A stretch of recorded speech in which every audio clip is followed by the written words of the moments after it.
de quartier, entourloupe en tout genre, et l'école dans tout ça.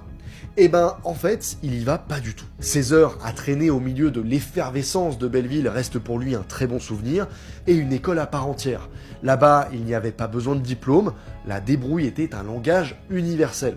Il bosse parfois dans la boucherie de son père, traîne souvent avec les anciens du quartier, observe, apprend, il le regarde jouer aux cartes, miser de l'argent, bluffer, gagner, perdre. Très vite, il s'y met aussi, et se fait plumer. Systématiquement.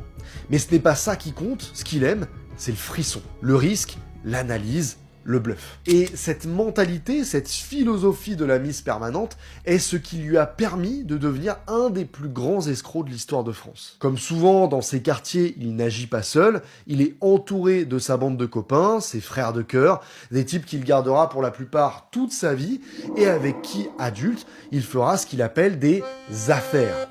Parmi eux, il y avait Samy Souyed. Un ami, puis un partenaire. Ensemble, ils feront donc des affaires, des petites